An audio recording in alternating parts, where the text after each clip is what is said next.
मुनिहित कारण कृपा निधान, दीन कुरूप न जाई बखान। सो चरित्र लखि काहू न पावा, नारद जानी सबहि सिर नावा। कृपा निधान भगवान ने मुनि के कल्याण के लिए उन्हें ऐसा कुरूप बना दिया कि जिसका वर्णन नहीं किया जा सकता। पर यह चरित्र कोई भी जान न सका। सबने उन्हें नारद जानकर ही प्रणाम किया। रहे तहाँ दुई रुद्रगण, ते जाने सब भेव। विप्र वेश देखत फिरहि, परम कौतुकी तेव। वहाँ दो शिवजी के गण भी थे।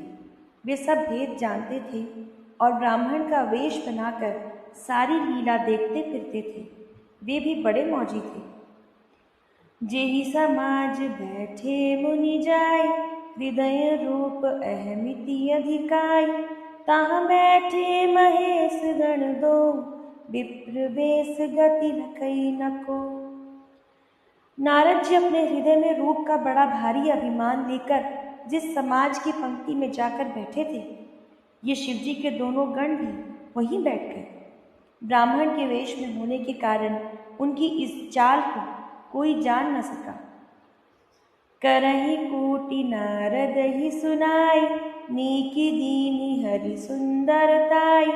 रीझहि राजकुंवरी छवि देखी, इन्हीं बरहि हरि जानि विशेषी। वे नारद जी को सुना सुना कर व्यंग वचन कहते थे। भगवान ने इनको अच्छी सुंदरता दी है। इनकी शोभा देखकर राजकुमारी रीझ ही जाएगी और हरि अर्थात वानर जानकर इन्हीं को खास तौर से वरेगी। मुनि ही मोह मन हाथ पराए, हंसहि शंभु गण अति सछुपाए। यद्यपि सुनहि मुनि अटपटी बानी, समझी न परई बुद्धि भ्रम सानी। नारद मुनि को मोह हो रहा था क्योंकि उनका मन दूसरे के हाथ यानी माया के वश में था।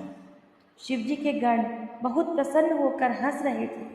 यद्यपि मुनि उनकी अटपटी बातें सुन रहे थे, पर बुद्धि भ्रम में सनी हुई होने के कारण वे बातें उनकी समझ में नहीं आती थीं। उनकी बातों को वे अपनी प्रशंसा ही समझते रहे।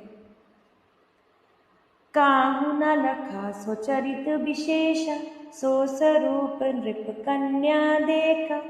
मरकट वदन भयंकर देहि, देखत हृदय क्रोध भाते। इस विशेष चरित्र को और किसी ने नहीं जाना।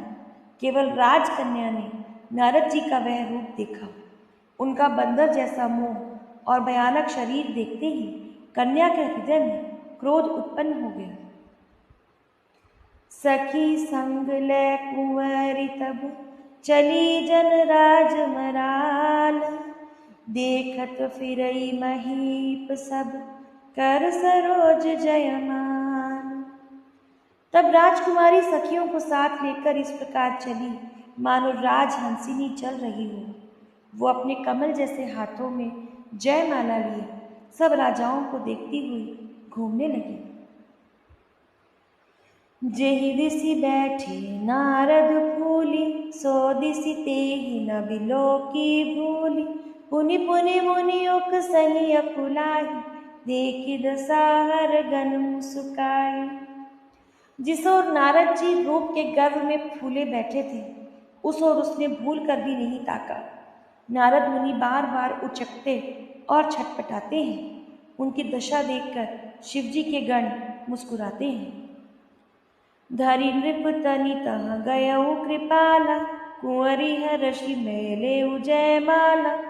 दुल्हिनी ले गए लक्ष्य निवासा, नृप समाज सब भयउ निरासा।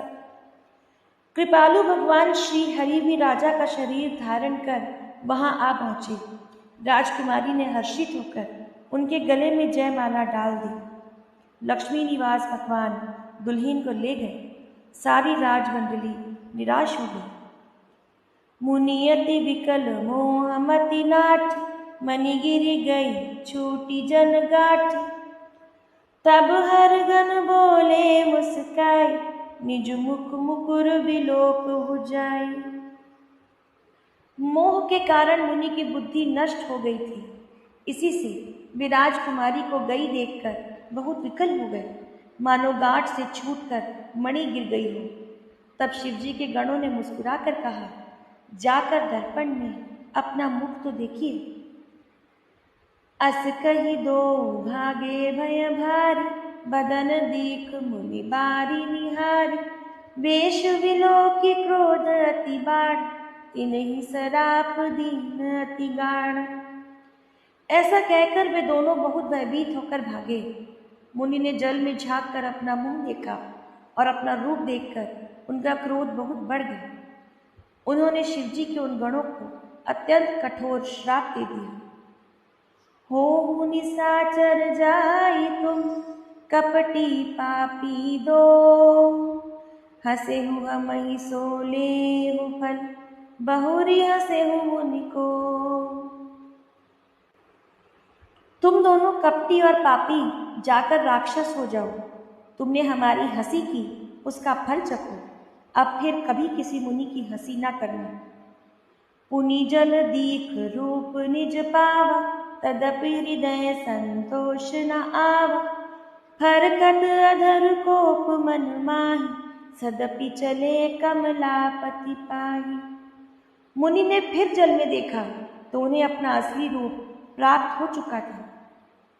तब भी उन्हें संतोष नहीं हुआ। क्रोध से उनके होंठ फड़क रहे थे और मन में क्रोध भरा था। तुरंत वे भगवान कमलापति के पास चले। देहु श्राप की मरिहु जाय, जगत मोरी उपहास कराई। बीच ही पंथ मिले धनुजारी, संग रमा सोई राजकुमारी। मन में सोचते जाते थे, जाकर या तो श्राप दे दूंगा या प्राण दे दूंगा। उन्होंने जगत में मेरी हंसी करा दी। दैत्यों के शत्रु भगवान श्रीहरि उन्हें बीच रास्ते में ही मिल गए। साथ में लक्ष्मी जी और वही राजकुमारी थी। बोले मधुर वचन सुर साई, मुनि कह चले विकल की नाई। सुनत वचन उपजाति क्रोधा, माया वश न रहा मन बोधा।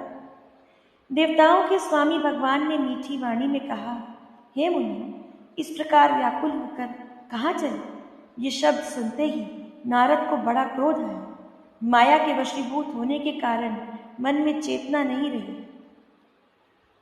पर संपदा सकहु नहीं देखी, तुम्हरे ईर्षा कपट विशेषी। मतत सिंधु रुद्र ही बौरायो, सुरह प्रेरि विष पान करायो। मुनि ने कहा, हे हरि, तुम दूसरों की संपदा देख ही नहीं सकते। तुम्हारी ईर्ष्या और कपट बहुत है। समुद्र को मथते समय तुमने शिवजी को बावला बना दिया और देवताओं को प्रेरित करके उन्हें विष पान करवा दिया। असुर सुरा विष संकरहि, आप रमा मणि चारु। स्वार्थ साधक कुटिल तुम, सदा कपट व्यवहार। नारायण नारायण का जाप करने वाले नारद नारायण से अपशब्द कहते हैं। असुरों को मदिरा और शिवजी को विष देकर तुमने स्वयं लक्ष्मी और सुंदर कौस्तुभ मणि ले ली। तुम बड़े धोखेबाज और मतलबी हो, सदा कपट का व्यवहार करते हो। परम स्वतंत्र न सिर पर कोई, भाव ही मन ही करहु तुम सोई। भले ही मंद मंद ही भल करहु, विस्मय हर्ष नहीं कछु धरहु। तुम परम स्वतंत्र हो, सिर पर तो कोई है नहीं। इससे जब जो मन को भाता है स्वच्छंदता से वही करते हो। भले को बुरा और बुरे को भला कर देते हो। हृदय में हर्ष विषाद कुछ भी नहीं लाते। डहकी परिचय सब काहू, अति असंक मन सदा उछाऊ। कर्म शुभाशुभ तुम्हें न बाधी, अब लगी तुम्हें न काहू साधी। सबको ठग ठग कर परख गए हो और अत्यंत निडर हो गए हो। इसी से ठगने के काम में तुम्हारे मन में सदा उत्साह रहता है। शुभ शुभ कर्म तुम्हें बाधा नहीं देते। अब तक